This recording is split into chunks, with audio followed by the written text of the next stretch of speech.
So, as we have discussed the issues of education sector, health sector in Pakistan, the question is how can we make Pakistani population a productive population?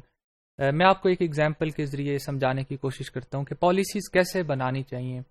آپ policies کو detail میں پڑھیں گے, بہت سے courses میں پڑھ سکتے ہیں, but this example will explain you the basic philosophy while formulating the policies of the country like Pakistan. Once my teacher told me that forget about your books and sayings of economists, anchor persons or political leaders when you are formulating a strategy for the people of a country like Pakistan. میرے ایک teacher تھے جو بڑی گہری insight رکھتے تھے چیزوں کی. بیسیکلی وہ ڈاکٹر ہیں, تو وہ پیشنٹ کو بھی بڑا دیر تک دیکھتے رہتے ہیں. تو میں نے ان سے ایک دفعہ پوچھا کہ آپ کے پاس جب بھی کوئی پیشنٹ آتا ہے آپ 15 سے 20 منٹ صرف اس کو آبزرو کرنے میں لگاتے ہیں. تو انہوں نے کہا کہ پیشنٹ بذات خود ایک کھلی کتاب کی طرح ہوتا ہے, اس کی آنکھیں ہمیں بتاتی ہیں کہ اس کے اندر کیا مسئلہ ہے, اس کے اندر جو بیماری ہے وہ کس نوعیت کی ہے. میں اس کے ناخنوں سے جج کرتا ہوں چیزوں کو. میں پیشنٹس کے دروازے سے انٹر ہونے کے سٹائل کو بھی غور سے دیکھتا ہوں. یہ گہری آبزرویشنز تب آتی ہیں جب آپ لوگوں کو آبزرو کرنا سیکھنا چاہتے ہیں اور آپ لوگوں کی فیلنگز کو سمجھتے ہیں. تو ان کا کہنا یہ تھا کہ جب آپ لوگوں کے لیے پالیسیز بنا رہے ہوں تو اس وقت لگے بندے قوانین کو تھوڑی دیر کے لیے نظر انداز کر دیں اور آپ اس ایگزامپل پہ غور کریں کہ کیسے آپ کو پالیسیز بنانی چاہیے. We should always keep in mind that people living here are like your brother or sister or mother or your friend. آس پاس آپ کے جتنے لوگ ہیں, پاکستان کی جو پاپولیشن ہے, جب آپ ان کے لیے پالیسیز بنا رہے ہوں تو آپ ان کو اپنے بھائیوں کی طرح سمجھیں. ان کی جو بوڑھی خواتین ہیں, جو خواتین ہیں وہ آپ کی ماؤں کی طرح ہیں, آپ کے دوست ہیں یہ سارے لوگ. جب آپ ان کے لیے اس طرح کی پالیسیز بنائیں گے انہی رشتوں کو مد نظر رکھتے ہوئے, تو پھر آپ ان کے لیے وہی ڈیسیژن کریں گے جو کہ آپ اپنی فیملی کے لیے کرنا چاہتے ہیں. ایگزامپل کو میں فردر ایکسپلین کرتا ہوں کہ your brother for example needs a job, your sister has a great desire to get admission in college, and your mother is ill and you and your friend needs a playground to forget the worries of life. یہ ساری چیزیں ہمارے لوگوں کی ضروریات ہیں.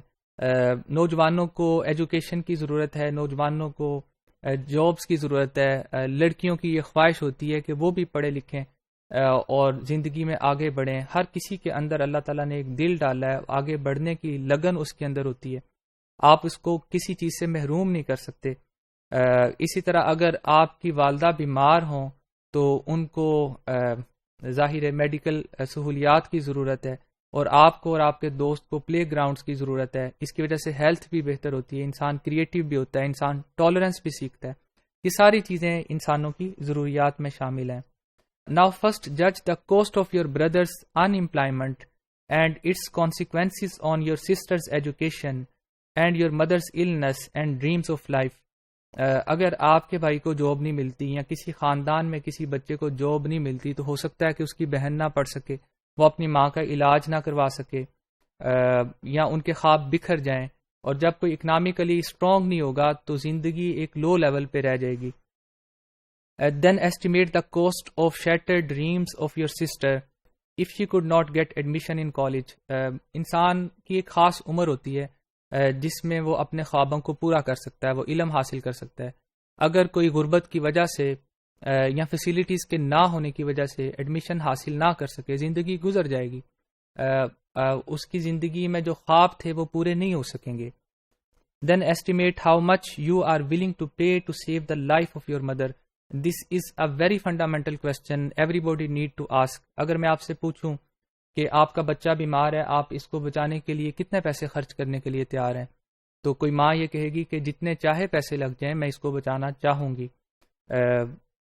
اسی طرح ہمارے معاشرے کے اندر بے شمار ایسے لوگ ہیں جو کہ بیمار ہیں, اور بے شمار ایسے لوگ ہیں کہ جن کے خواب ادھورے ہیں, جو کہ پڑھنا چاہتے ہیں. بے شمار ایسے لوگ ہیں جو کہ جابس کے لیے یا کسی کام کے لیے ترس رہے ہیں. یہ ہم سارے ہماری ماؤں کی طرح, بہنوں کی طرح اور بچوں کی طرح ہیں. تو we need to remember there are many brothers, sisters, mothers and your friends who are being deprived of their basic rights because those who are in a position to take decision do not consider people as their family members. اگر ہم اپنے بچے کے لیے جو decision لیتے ہیں وہی قوم کے بچوں کے لیے لیں تو پاکستان کی آج یہ حالت نہ ہو. جو ہم اپنی ماں کو بچانے کے لیے ڈیسیژن یا پیسے خرچ کرنے کے لیے تیار ہیں، اگر وہی پاکستان میں خواتین کو بچانے کے لیے یا لوگوں کو بچانے کے لیے وہی اسی بنیاد پہ اگر ہم ڈیسیژن لیں تو پاکستان میں ہیلتھ فیسلٹیز کی یہ کنڈیشن نہ ہو. یہ ساری کی ساری جو خرابیاں ہیں اس کی بنیادی وجہ ہے کہ جو پالیسی میکرز ہیں، جو ارباب اختیار ہیں، وہ ڈبل سٹینڈرڈ کی بنیاد پہ ڈیسیژن لیتے ہیں. اپنے بچوں کے لیے کوئی اور ڈیسیژن ہوتے ہیں، دوسروں کے بچوں کے لیے کوئی اور ڈیسیژن ہے. ڈیسیژنس ہمیشہ لوگوں کو اپنے لوگ سمجھ کے لینا چاہیے، تو پھر حالت بہتر ہو جاتی ہے. Inshallah, many of you will be in a position when you would be able to take decisions. The decision about your brother's career, your sister's dream and your mother's health, then at that time you need to take right decision. آپ اس وقت بالکل صحیح فیصلہ لیں. کسی کو بچانے کے لیے ہاسپٹلس میں وینٹیلیٹرز کی ضرورت ہوتی ہے. سی ٹی اسکین اگر کسی نے کروانا ہے تو 15 دن کا ٹائم ملتا ہے. ایمرجنسی میں بے شمار حکومت فیسلٹیز دے رہی ہے، لیکن آپ کی قوم کے بچے مر رہے ہیں، آپ کی قوم کے بچے پڑھ نہیں رہے. ان کی اگر عمر گزر گئی تو یہ ایک پوری نسل گزر جائے گی. میں مثال دیتا ہوں، فار ایگزامپل کہ میں بڑا عرصہ کرکٹ کھیلتا رہا ہوں، لیکن جو میرا بانجا ہے وہ اس کی جو عمر ہے کرکٹ کھیلنے کی پچھلے 6-7 سال سے لاہور کے اندر جو بہت سی گراؤنڈز ہمارے علاقے کے قریب ہیں وہاں پہ یا تو میٹرو کا سامان بن رہا ہے یا کنسٹرکشن مٹیریل بکھرا پڑا ہے. اب اس بچے کی زندگی کے اندر کھیلوں کا کوئی رول نہیں ہے. چونکہ اس کو عادت نہیں پڑی تو وہ یا تو وہ موبائلز پہ کھیلتا رہتا ہے یا وہ ٹی وی دیکھتا رہتا ہے. تو اس کی ساری ان ڈور ایکٹیویٹیز ہیں. اور کسی سپورٹس مین سے آپ پوچھیں تو وہ آپ کو بتائے گا کہ سپورٹس کی زندگی میں کتنی زیادہ اہمیت ہوتی ہے. قوم کے اگر بچے پڑھ نہیں پا رہے، قوم کے لوگ اگر صحت مند نہیں ہیں اور آپ کی ایک خاص جنریشن اس کے بغیر گزر گئی، آپ کا فیوچر کچھ بھی نہیں ہوگا. اس لیے اس چیز پہ دیکھنے کی ضرورت ہے. Because your brother may get a job in near or far future, but once the time to get education is gone, it will never return again.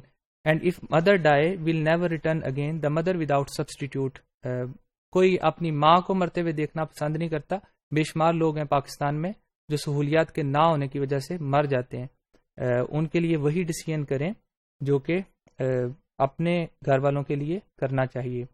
So the lesson is there is nothing like spending on education and health. اس سے زیادہ کوئی پاکستان میں دو چیزیں ضروری نہیں ہیں. And are those not the most deprived and neglected sectors in Pakistan? You know why? میں یہ کویسچن آپ لوگوں پہ چھوڑتا ہوں. اس سارے لیکچر کا مقصد یہ ہے کہ جب کل کو آپ انشاءاللہ کسی جگہ پہ یا کسی پوزیشن میں ہوں گے تو آپ کو جو پالیسیز بنانی ہیں وہ بکس کو دیکھ کے کم بنائیے. اس کے اندر انسانیت کا عنصر ویسے ہی ہونا چاہیے جیسے کہ آپ اپنے بچوں کے لیے جو فیلنگز رکھتے ہیں قوم کے بچوں کے لیے اور لوگوں کے لیے بھی وہی رکھیں، تو پالیسیز ساری کی ساری ٹھیک ہی ہوں گی انشاءاللہ.